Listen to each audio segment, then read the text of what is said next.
നമസ്കാരം. ഇൻഫിനിറ്റ് സ്റ്റോറീസിന്റെ പുതിയൊരു അധ്യായത്തിലേക്ക് എല്ലാവർക്കും സ്വാഗതം. നാളെ നവരാത്രിയുടെ അവസാനത്തെ ദിവസം, അതായത് വിജയദശമി, നമ്മളെല്ലാവരും പൂജ എടുക്കുന്ന ദിവസം. അമ്മ മഹാമായ ആദിപരാശക്തി പൊന്നുതമ്പുരാട്ടി മഹാസരസ്വതിയായി അവതരിച്ച് നമ്മളെ എല്ലാവരെയും കാണാനായി നമ്മുടെ വീടുകളിലേക്ക് വരുന്ന ദിവസം. നാളത്തെ ദിവസം വീട്ടിൽ പൂജ എടുത്തു കഴിഞ്ഞ് എല്ലാവരും ഞാൻ ഈ പറയുന്ന 2 കാര്യം നിങ്ങളുടെ വീട്ടിൽ ചെയ്യണേ. നിങ്ങളുടെ ജീവിതത്തിലെ സകല ദുഃഖദോഷ ദുരിതങ്ങളും തീരും. ആ വീട് രക്ഷപ്പെടും. പൂജ വെച്ച മക്കൾക്കൊക്കെ ജീവിതത്തിൽ ദീർഘായുസ്സും ഐശ്വര്യവും ഉയർച്ചയും വിദ്യ കൊണ്ട് വിജയവും നേടാൻ പ്രാപ്തയാക്കി ഭഗവതി അനുഗ്രഹിച്ച് മടങ്ങുകയും ചെയ്യുന്നതാണ്. അപ്പം എല്ലാ ഗൃഹനാഥന്മാരും ഞാൻ ഈ പറയുന്ന കാര്യം കേൾക്കുക. ഈ പറയുന്നതിൽ 2 കാര്യം നിങ്ങളുടെ വീട്ടിൽ ചെയ്യുക. നല്ലതേ വരുള്ളൂ എന്നുള്ളതാണ്. തീർച്ചയായിട്ടും ഞാനിവിടെ പറയുന്ന കാര്യം ഒന്നും വെറുതെ ആവില്ല. ഭഗവതി അനുഗ്രഹിച്ചിരിക്കും. ആ മാറ്റം വരുന്ന ഒരു വർഷക്കാലം നിങ്ങളുടെ ജീവിതത്തിൽ കണ്ടറിയാൻ, അനുഭവിച്ചറിയാൻ സാധിക്കുന്നതുമായിരിക്കും. ഞാൻ പ്രധാനമായിട്ട് 7 ശുഭകാര്യങ്ങളാണ് വിജയദശമി ദിവസത്തത് ഇവിടെ പറയുന്നത്. 7 കാര്യം ഞാൻ പറഞ്ഞുതരാം.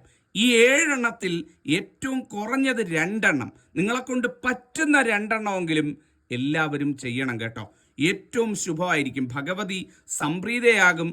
നിങ്ങളുടെ പ്രാർത്ഥനയിൽ അനുഗ്രഹിച്ച് അമ്മ മടങ്ങുകയും ചെയ്യുന്നതാണ്. അതുകൊണ്ടാണ് 7 എണ്ണം പറഞ്ഞു തരുന്നത്. പറ്റുന്ന 2 എണ്ണം ചെയ്യുക എന്നുള്ളതാണ്. അപ്പം ദീർഘിപ്പിക്കുന്നില്ല, ഒന്നൊന്നായിട്ട് പറയാം. ഇനി 7 ചെയ്യാൻ പറ്റുമെന്നുള്ളവരുണ്ടെങ്കിൽ 7 ചെയ്തോളൂ. ഏറ്റവും നല്ലത് തന്നെ എന്നുള്ളത് കൂടി ഓർമ്മിപ്പിച്ചുകൊള്ളട്ടെ. ഒന്നാമത്തെ കാര്യം എന്ന് പറയുന്നത്, നാളത്തെ ദിവസം രാവിലെ വീട്ടിൽ നിലവിളക്കൊക്കെ കത്തിച്ച് പൂജയൊക്കെ എടുക്കുന്ന ആ ഒരു സമയത്ത് ഞാൻ ഈ പറയുന്ന ഒരു കാര്യം തയ്യാറാക്കി നിങ്ങൾക്ക് ദേവിക്ക് സമർപ്പിക്കാവോ? വീട്ടിൽ നിലവിളക്കിൻ്റെ മുന്നിലോ അല്ലെങ്കിൽ ദേവീ ചിത്രം വെച്ച് അതിന് മുന്നിൽ വിളക്ക് വെച്ച് ആ ദേവീ ചിത്രത്തിന് മുന്നിലോ ഞാൻ ഈ പറയുന്ന കാര്യം നിങ്ങൾക്ക് വെക്കാൻ പറ്റുമെങ്കിൽ വെക്കണേ. കാര്യം മറ്റൊന്നുമല്ല, നിങ്ങളുടെ എല്ലാവരുടെയും വീട്ടിൽ കാണുമല്ലോ ചെറുപയർ ഉണ്ടാവുമല്ലോ.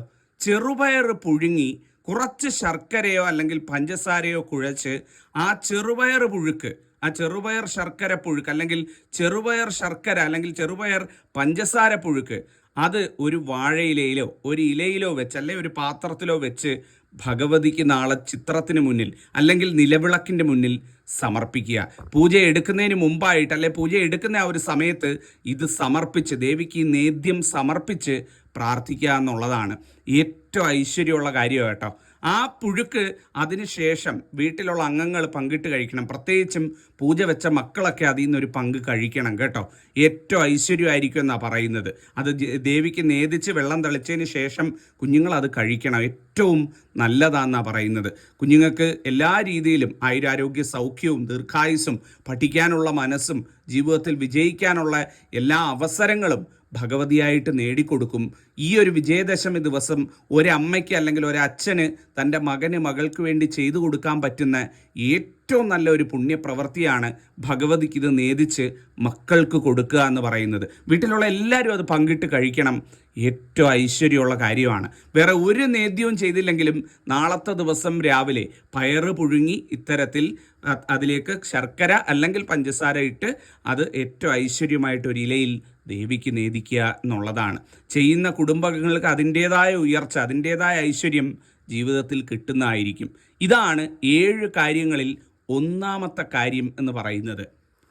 2ാമത്തെ കാര്യം എന്ന് പറയുന്നത്, നാളത്തെ ദിവസം നിങ്ങളുടെ മക്കൾ പൂജ വെച്ചിട്ടുണ്ട് എന്നുണ്ടെങ്കിൽ ആ മക്കളെ വിളിച്ചുകൊണ്ട് വന്ന് അടുത്ത് നിർത്തി. ഇപ്പോൾ പൂജ വെച്ചിട്ടില്ല, ഒരല്പം മുതിർന്ന മക്കളാണ് എന്നുണ്ടെങ്കിൽ കൂടി, ജോലിക്കൊക്കെ പോകുന്നവരാണ്, പൂജ വെച്ചിട്ടില്ല എന്നുണ്ടെങ്കിൽ മുതിർന്നവരാണ് എന്നെങ്കിൽ കൂടി അച്ഛനമ്മമാർ, അച്ഛനോ അമ്മയോ ആരെങ്കിലും ഒരാൾ വിളിച്ചു കൊണ്ടുവന്ന് വിളക്ക് കത്തിക്കുമ്പോൾ നാളെ രാവിലെ നിലവിളക്ക് കത്തിച്ച് തൊഴുത് കഴിഞ്ഞ് വിളിച്ചു കൊണ്ടുവന്ന് മുമ്പിൽ നിർത്തണം കേട്ടോ.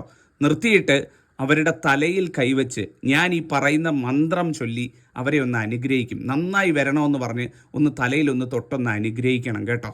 ഏറ്റവും ഐശ്വര്യ ഒരമ്മയ്ക്ക് ഒരച്ഛന് തൻ്റെ മകളോട് ചെയ്യാൻ പറ്റുന്ന ഏറ്റവും നല്ല കാര്യമാണ് ഈ വിജയദശമി ദിവസത്തിൽ ഈ കാര്യം. ചൊല്ലേണ്ട മന്ത്രം ഇങ്ങനെയാണ്: ഓം നമഃശിവായ ശാന്തായ ശുദ്ധായ പരമാത്മനെ നിർമ്മലായ പ്രസന്നായ ദക്ഷിണാമൂർത്തിയേ നമ. എങ്ങനെയാണ്? ഓം നമ ശിവായ ശാന്തായ ശുദ്ധായ പരമാത്മനെ നിർമ്മലായ പ്രസന്നായ ദക്ഷിണാമൂർത്തിയേ നമ എന്ന് മനസ്സിലൊന്ന് ചൊല്ലിക്കൊണ്ട്, ഇനി നിങ്ങൾക്കിത് അറിയില്ല എന്നുണ്ടെങ്കിൽ ഇത് നോക്കി വായിച്ചാലും മതി. ഇത് നിങ്ങൾ എടുത്തു വെക്കുമോ എന്താണെന്ന് വെച്ചാൽ ചെയ്തുകൊള്ളൂ, അല്ലെങ്കിൽ ഇത് എഴുതി വെക്കുമോ മറ്റോ ചെയ്തുകൊള്ളൂ. ഇത് നോക്കിക്കൊണ്ട് കുഞ്ഞുങ്ങളുടെ തലയിൽ വലത് കൈ വെച്ച് ഒന്ന് അനുഗ്രഹിച്ചുകൊണ്ട്, അച്ഛനും അമ്മയാണ് ഇത് ചെയ്യേണ്ടത്, ചെയ്താൽ ഉണ്ടല്ലോ ഏറ്റവും ഗംഭീരമായിരിക്കും. ഒന്നീ അച്ഛന് ചെയ്യാം, അല്ലെ അമ്മയ്ക്ക് ചെയ്യാം. അമ്മമാരൊക്കെ ഇതൊന്ന് മുൻകൈ എടുത്ത് മക്കൾക്ക് ചെയ്യണം കേട്ടോ. സാക്ഷാൽ സരസ്വതി അനുഗ്രഹിച്ച്, സാക്ഷാൽ ദക്ഷിണാമൂർത്തി അവിടെ വന്ന് മക്കളെ അനുഗ്രഹിച്ചതിന് തുല്യമായിട്ടുള്ള കാര്യമായത്. ഇത് നാളത്തെ ദിവസം, ഈ ഒരു വിജയദശമി ദിവസം നിങ്ങൾക്ക് വേറെ ഒന്നും ചെയ്യാൻ പറ്റിയില്ലെങ്കിലും ഈ ഒരു കാര്യം ചെയ്യുന്നത് ഏറ്റവും ഗുണകരമായിട്ടുള്ള കാര്യമാണ്. ആദ്യത്തെ ഗുരുവാണ് അമ്മയെന്ന് പറയുന്നത്. അപ്പോൾ ആ അമ്മമാരിത് ചെയ്തു കഴിഞ്ഞാൽ അതിന് ഫലം 100 ഇരട്ടിയാണെന്നാണ് പറയുന്നത്. ഭഗവതി വരുന്നതിന് തുല്യമായിട്ടുള്ള കാര്യമാണ്. അപ്പോൾ അത് ഏറ്റവും നന്നായിട്ടുള്ള കാര്യമാണ്. ഓം നമ ശിവായ ശാന്തായ ശുദ്ധായ പരമാത്മനെ നിർമ്മലായ പ്രസന്നായ ദക്ഷിണാമൂർത്തിയെ നമ എന്ന് ചൊല്ലിക്കൊണ്ട്, ഒറ്റ തവണ ചൊല്ലിയാൽ മതി, ചൊല്ലിക്കൊണ്ട് തലയിൽ കൈവച്ച് ഒന്ന് നന്നായി വരുമെന്ന് പറഞ്ഞൊന്ന് തലയിൽ അനുഗ്രഹിക്കുക. എത്ര മക്കളുണ്ടോ അവരെല്ലാം വിളിച്ച് ഓരോരുത്തരായിട്ട് ഇത്തരത്തിൽ ചെയ്യുക എന്നുള്ളതാണ്. ഇതാണ് രണ്ടാമത്തെ കാര്യം എന്ന് പറയുന്നത്. മൂന്നാമത്തെ കാര്യം എന്ന് പറയുന്നത്, നാളത്തെ ദിവസം മക്കളുടെ ഉയർച്ച ആഗ്രഹിക്കുന്ന എല്ലാ അമ്മമാരും നിങ്ങളുടെ വീട്ടിലില്ല എന്നുണ്ടെങ്കിൽ ഈ ചിത്രങ്ങളിൽ കാണുന്ന ചെടിയുണ്ടല്ലോ, ഇതിൻ്റെ പേര് അരൂത എന്നാണ്. അരൂത നമുക്ക് നഴ്സറിയിലൊക്കെ തുച്ഛമായ പൈസയ്ക്ക് വാങ്ങിക്കാൻ കിട്ടും, നഴ്സറികളിലെല്ലാം വാങ്ങിക്കാൻ കിട്ടും. അവിടെ പോയിട്ട് ഇതിൻ്റെ ഒരു തൈ വാങ്ങിക്കൊണ്ടുവന്ന് വീട്ടിൽ കൊണ്ടുവന്ന് വീടിൻ്റെ തെക്കും പടിഞ്ഞാറും ചേരുന്ന മൂലഭാഗം ഉണ്ടല്ലോ, വീടിൻ്റെ തെക്ക് പടിഞ്ഞാറേ മൂല അഥവാ കന്നിമൂല എന്ന് പറയുന്ന ഭാഗം, അവിടെ ഒരല്പം മണ്ണ് മാറ്റി അവിടെ ഇത് കുഴിച്ചു വയ്ക്കുക. ഏറ്റവും ഐശ്വര്യമാണെന്നാണ് പറയുന്നത്. അരൂത കന്നിമൂലയ്ക്ക് വളർത്തുന്നത് ആ വീട്ടിലെ യുവജനങ്ങളുടെ അല്ലെങ്കിൽ ആ വീട്ടിലെ മക്കളുടെ ഉയർച്ചയ്ക്ക് ഏറ്റവും ഉചിതമാണ്. ഈ ഒരു വിജയദശമി ദിവസം എല്ലാത്തിനും തുടക്കം കുറിക്കാൻ ഏറ്റവും ശുഭകരമായ ദിവസം. അത്തരത്തിൽ അരൂത വീട്ടിലില്ലാത്തവർ ഒരു മൂട് കൊണ്ടുവന്ന് വെച്ച് വളർത്തുന്നത് ഏറ്റവും ശുഭകരമാണ്. അപ്പോൾ പറ്റുന്നവരെല്ലാം അത് ചെയ്യണം കേട്ടോ. അതെല്ലാവരും നിർബന്ധമായിട്ട് ചെയ്യേണ്ട ഒരു കാര്യമാണ്. ഇതാണ് മൂന്നാമത്തെ കാര്യം എന്ന് പറയുന്നത്. അടുത്തത് നാലാമത്തെ കാര്യം എന്ന് പറയുന്നത്, എല്ലാവരും നാളത്തെ ദിവസം ഈ വിജയദശമി ദിവസം മുതൽ ഒരു ശീലം തുടങ്ങുകയാണെന്നുണ്ടെങ്കിൽ ജീവിതത്തിൽ അത് നിങ്ങളെ വലിയ വിജയത്തിൽ കൊണ്ടുവന്ന് എത്തിക്കും എന്നുള്ളതാണ്. എന്താണ് ആ ശീലം എന്ന് ചോദിച്ചു കഴിഞ്ഞാൽ, നിങ്ങൾ നാളെ വിജയദശമി ദിവസമായിട്ട് പുറത്തു പോകുമ്പോഴോ മറ്റോ നല്ല ഒരു നോട്ട്ബുക്കോ അല്ലെ ഒരു ബുക്കോ വാങ്ങിക്കൊണ്ട് വരിക. നല്ലൊരു എഴുതാൻ പറ്റുന്ന ഒരു വലിയ ബുക്കോ ഒരു നോട്ട്ബുക്കോ വാങ്ങിക്കൊണ്ട് വരിക. ആ ബുക്ക് സ്ഥിരമായിട്ട് നിങ്ങളുടെ പൂജാമുറിയിൽ സൂക്ഷിക്കുക. പൂജാമുറിയിൽ സൂക്ഷിച്ചിട്ട്, പൂജാമുറി ഇല്ലാത്തവരാണെ വിളക്ക് വയ്ക്കുന്നിടത്തോ ഹാളിലോ എവിടെയെങ്കിലും ഒരിടത്ത് ഭദ്രമായിട്ട് സൂക്ഷിക്കുക. സൂക്ഷിച്ചിട്ട് എല്ലാ ദിവസവും ആ പുസ്തകം എടുത്തിട്ട് അതിൽ ഓം സം സരസ്വതിയെ നമ എന്ന് എഴുതുക. ഒറ്റ തവണ എഴുതിയാൽ മതി. പ്രത്യേകിച്ച് ഇത് ചെയ്യേണ്ടത് പഠിക്കുന്ന മക്കളാകട്ടോ. അവർക്ക് വിദ്യ കൊണ്ട് വിജയം നേടാൻ, ജീവിതത്തിൽ ഉയർച്ച കിട്ടാൻ, പഠിച്ച കാര്യങ്ങൾ കൊണ്ട് ജീവിതത്തിൽ ഉന്നതികളിൽ എത്തിപ്പെടാൻ ഏറ്റവും നല്ല കാര്യമാണെന്നാണ് പറയുന്നത്. എല്ലാ ദിവസവും ഒറ്റ തവണ ഓം സം സരസ്വതിയെ നമ എന്ന് ആ പുസ്തകത്തിൽ എഴുതുക. എഴുതിയിട്ട് അത് വീണ്ടും അടച്ച് അവിടെ തന്നെ വെക്കുക. ഇപ്പോൾ ഒരു ദിവസം വീട്ടിലില്ല എന്നുണ്ടെങ്കിൽ, അല്ലെങ്കിൽ ഒരാഴ്ച വീട്ടിൽ നിന്ന് മാറി നിൽക്കുക. ഇപ്പോൾ ഒരാഴ്ച കഴിഞ്ഞ് വരികയാണെന്നുണ്ടെങ്കിൽ ബാക്കിയുള്ള ദിവസത്തെയും കൂടെ, വിട്ടുപോയ ദിവസത്തെയും കൂടെ കണക്കാക്കി ചേർത്തങ്ങ് എഴുതിയാൽ മതി. ദിവസവും ഇത് എഴുതുക എന്ന് പറഞ്ഞാൽ ഏറ്റവും ചൈതന്യമുള്ള കാര്യമാണ്. അക്ഷരത്തിൻ്റെ ദേവതയാണ്, അക്ഷരസ്വരൂപിണിയാണ് ഭഗവതി മഹാസരസ്വതി എന്ന് പറയുന്നത്. നമ്മളെല്ലാവരും അക്ഷരം കുറിക്കുന്ന, ആദ്യാക്ഷരം കുറിക്കുന്ന ദിവസമാണ് വിജയദശമി ദിവസം എന്ന് പറയുന്നത്. ജീവിതത്തിൽ പഠനത്തിൽ ഒരുപാട് കഷ്ടപ്പെടുന്നവർ, പഠിച്ചിട്ടും അതിനനുസരിച്ചൊരു ഉയർച്ച കിട്ടാത്തവർ, മത്സര പരീക്ഷകളൊക്കെ എഴുതിയിട്ട് അതിലൊന്നും വിജയിക്കാൻ പറ്റാത്തവർ, PSC പോലെയുള്ള കാര്യങ്ങൾ ചെയ്ത് വിജയിച്ച് ജോലി കിട്ടാൻ സാധിക്കാത്തവർ എന്നിങ്ങനെ വിദ്യ കൊണ്ട് വിജയം നേടണമെന്ന് ആഗ്രഹിക്കുന്നു, പക്ഷെ അതിനനുസരിച്ചൊരു ഉയർച്ച കിട്ടുന്നില്ല എന്ന് കരുതുന്ന എല്ലാവരും ഈ ഒരു ശീലം ചെയ്തു നോക്കുക കേട്ടോ.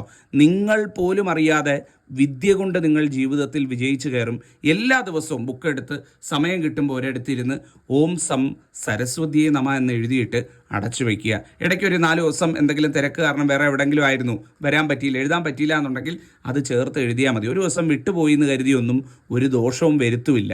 പക്ഷെ ഒന്ന് എഴുതി നോക്കണേ. നിങ്ങളുടെ ജീവിതത്തിൽ നിങ്ങൾ പോലും അറിയാതെ, ഇന്നത്തെ കുട്ടികൾ അതിനെ മാനിഫെസ്റ്റേഷൻ എന്നൊക്കെയാണ് പറയുന്നത്, പക്ഷേ അതിനൊക്കെ മുമ്പ് തന്നെ ഇത്തരത്തിൽ എഴുതി വെച്ച് നമുക്ക് കാര്യങ്ങൾ നേടാൻ സാധിക്കും സാധിക്കും എന്നുള്ളതാണ്. വിദ്യ കൊണ്ട് വിജയം നേടാനുള്ള ഏറ്റവും നല്ല വഴിയാണ് ഓം സം സരസ്വതിയെ നമ എന്ന് ദിവസവും ഒരു പുസ്തകത്തിൽ എഴുതി അത് അതിനായിട്ട് വെക്കുക എന്ന് പറയുന്നത്. പറ്റുന്നവരെല്ലാം ഇത് ചെയ്തു നോക്കൂ. ഇതാണ് 4ാമത്തെ കാര്യം. 5ാമത്തെ കാര്യം എന്ന് പറയുന്നത്, നാളത്തെ ദിവസം പുറത്തോട്ട് പോകുന്നവരൊക്കെ രാവിലെ ഒരു നിറകുടം ശകുനം കണ്ട് പുറത്തോട്ട് പോകുന്നത് ഏറ്റവും നന്നായിരിക്കും. നാളത്തെ ദിവസം ജോലിക്ക് പോകുന്നവർ, പഠിക്കാൻ പോകുന്നവർ, അല്ലെങ്കിൽ ഏതെങ്കിലും പ്രത്യേകിച്ച് വ്യവഹാര കാര്യങ്ങൾക്കായിട്ട് തൊഴിൽ സംബന്ധമായിട്ടോ കർമ്മമേഖല സംബന്ധമായിട്ടോ പുറത്തോട്ട് പോകുന്നവരൊക്കെ വീട്ടിലുണ്ടെങ്കിൽ, പ്രത്യേകിച്ചും ഗൃഹനാഥൻ, വീട്ടിലെ മുതിർന്ന അംഗങ്ങൾ, ഇവരൊക്കെ പുറത്തോട്ട് പോകുന്നുണ്ട് എന്നുണ്ടെങ്കിൽ ശകുനമായിട്ട് രാവിലെ ഒരു കുടം, നിറകുടം വെള്ളം ശകുനമായിട്ട് ഇറങ്ങുന്ന ആ വാതിൽപ്പടിയുടെ ഇരുവശത്ത് എവിടെയെങ്കിലുമോ അല്ലെങ്കിൽ കാണത്തക്ക രീതിയിൽ അത് കണ്ടുകൊണ്ട് പോകുന്ന രീതിയിൽ വെക്കണം കേട്ടോ. ഈ ഒരു ദിവസം, ഈ ഒരു വിജയദശമി ദിവസം എല്ലാം കൊണ്ടും ഐശ്വര്യം നിറയുന്ന ഒരു പുലരിയിൽ ഇതിനേക്കാൾ നല്ലൊരു ശകുനം നമുക്ക് വേറെ കിട്ടാനില്ല എന്നുള്ളതാണ്. എല്ലാത്തിൻ്റെയും തുടക്ക ദിവസമാണ്. സർവ്വ ഐശ്വര്യം ഭഗവതി നൽകും. ഏറ്റവും നല്ല ശകുനമാണ് നിറകുടം കാണുക എന്ന് പറയുന്നത്. അപ്പോൾ പഠിക്കാൻ പോകുന്ന മക്കൾ, ജോലിക്ക് പോകുന്ന ആളുകളൊക്കെ വീട്ടിലുണ്ടെങ്കിൽ രാവിലെ ഒരു നിറകുടം ആരെങ്കിലും ഒന്ന് വീട്ടിൽ വെക്കുക. ആ നിറകുടം കണ്ടുകൊണ്ട് രാവിലെ ജോലിക്ക് പോട്ടെ അല്ലെ പഠിക്കാൻ പോട്ടെ, അതിൻ്റെ ഒരു ഉയർച്ച ജീവിതത്തിൽ ഉണ്ടാകും എന്നുള്ളതാണ്. അടുത്തത് 6ാമത്തെ കാര്യം എന്ന് പറയുന്നത്, നാളത്തെ ദിവസം മൂകാംബികാ ദേവിക്ക്, കൊല്ലൂർ മൂകാംബികാ ഭഗവതിക്ക് നേർച്ച നേരാൻ ഏറ്റവും നല്ല ദിവസമാണ് കേട്ടോ. നിങ്ങളുടെ ജീവിതത്തിൽ എന്തെങ്കിലും ആഗ്രഹം ഒരുപാട് വർഷങ്ങളായിട്ട് വിചാരിക്കുന്നുണ്ട്, നടക്കുന്നില്ല. ഒരുപാട് കാലമായിട്ട് സ്വപ്നം കാണുന്നുണ്ട്, നടക്കുന്നില്ല. നേർച്ചകൾ നേരാവുന്നതെല്ലാം നേർന്നു, ചെയ്യാവുന്ന വഴിപാടുകളെല്ലാം ചെയ്തു, പോകാവുന്ന അമ്പലങ്ങളിലെല്ലാം പോയി. പക്ഷേ നടക്കാതിരിക്കുന്ന ഏതെങ്കിലും ആഗ്രഹമോ സ്വപ്നമോ ഉണ്ട് എന്നുണ്ടെങ്കിൽ നാളത്തെ ദിവസം മൂകാംബികാ ഭഗവതിക്ക് ഞാൻ ഈ പറയുന്ന പോലെ നിങ്ങൾ മനസ്സിൽ പ്രാർത്ഥിച്ച് ഈ ഒരു വഴിപാട് നേരുക. വഴിപാട് നേരേണ്ടത് മറ്റൊന്നുമല്ല, ദേവിക്ക് ഒരു പട്ടുവസ്ത്രവും കുങ്കുമാർച്ചനയും ആ തിരുനടയിൽ വന്ന് നടത്തിയേക്കാം എന്ന് മനസ്സിൽ നേരുക. എന്താണ് നിങ്ങളുടെ സ്വപ്നം എന്നുള്ളത് ഭഗവതിയോട് മനസ്സിൽ പറഞ്ഞ് കുളിച്ച് വിളക്ക് തൊഴുന്ന സമയത്തോ അമ്പലത്തിൽ പോയി തൊഴുന്ന സമയത്തോ കൊല്ലൂർ മൂകാംബികാ ഭഗവതിയെ ഒരു നിമിഷം ഒന്ന് മനസ്സിൽ ധ്യാനിച്ചുകൊണ്ട്, അമ്മേ ഞാൻ ഈ ആഗ്രഹം ഒത്തിരി കാലമായിട്ട് കൊണ്ട് നടക്കുന്നു, എന്തൊക്കെ ചെയ്തിട്ടും ഇത് നടക്കുന്നില്ല, അമ്മയുടെ അനുഗ്രഹം ഉണ്ടാവണം, ഇതെനിക്ക് നടത്തി തരണം എന്ന് നാളത്തെ ദിവസം, ഈ വിജയദശമി ദിവസം, നാളെ രാത്രി തീരുന്നതിന് മുമ്പ് എപ്പോഴായാലും മതി, ഒരിടത്ത് സമാധാനമായിട്ടിരുന്ന്, അല്ലെ വിളക്കിൻ്റെ മുമ്പിൽ ഇരുന്ന്, അല്ലെ വിളക്കിൻ്റെ മുമ്പിൽ നിന്ന്, അമ്പലത്തിൽ പോയി നിന്ന്, എവിടെയാവാം, ഒന്ന് മൂകാംബികാ ഭഗവതിയെ മനസ്സിൽ ധ്യാനിച്ചുകൊണ്ട് ഞാൻ ഈ പറയുന്ന പോലെ ഒന്ന് പറഞ്ഞൊന്ന് നേർന്നേ, അമ്മയ്ക്ക് പട്ടുവസ്ത്രവും കുങ്കുമാർച്ചനയും ആ നടക്കിൽ എത്തിച്ചേക്കാം, ഞാൻ വന്ന് തൊഴുതുകൊള്ളാം എന്ന് മനസ്സിൽ നേരും. കാര്യം നടന്നു കിട്ടിയാൽ മറന്നു കളയരുത്. കൃത്യമായിട്ട് പോയി ആ വഴിപാട് അങ്ങ് ചെയ്തേക്കുക. കാര്യം നടന്നു കിട്ടും. അത്ര അച്ചിട്ടായിട്ടുള്ള കാര്യമാണ്. ഒരുപാട് അനുഭവങ്ങൾ ജീവിതത്തിലുള്ളതാണ്. ശക്തി സ്വരൂപിണിയാണ്, ജഗദംബികയാണ്, അമ്മ മഹാമായയാണ് മൂകാംബികാ ഭഗവതി എന്ന് പറയുന്നത്. വിളിച്ചാൽ വെളിപ്പുറത്താണ്. ചെയ്തു നോക്കൂ. നാളത്തെ അവസരം വിട്ടുകളയരുത്. ഒരുപക്ഷെ കാര്യം നടന്നു കിട്ടാനായി ഭഗവതി എന്നെക്കൊണ്ട് പറയിച്ചതാകും, നിങ്ങളിത് കേൾക്കാനിടയായതാകും എന്നുള്ളതാണ്. ഞാനൊരു പക്ഷേ നിമിത്തമായതായിരിക്കും, ഭഗവതി പറയാതെ പറഞ്ഞു എന്ന് കരുതുക. നേരുക മനസ്സിൽ. കാര്യം നടന്നു കഴിഞ്ഞാൽ പോയി കാര്യം ചെയ്ത് പൂർത്തീകരിക്കുക എന്നുള്ളതാണ്. ഇതാണ് 6ാമത്തെ കാര്യം എന്ന് പറയുന്നത്. 7ാമത്തെ കാര്യം എന്ന് പറയുന്നത്, നാളത്തെ ദിവസം എല്ലാവരും രാവിലെ ഒരു മൊന്ത ജലം തുളസിക്ക് അർപ്പിക്കണം കേട്ടോ.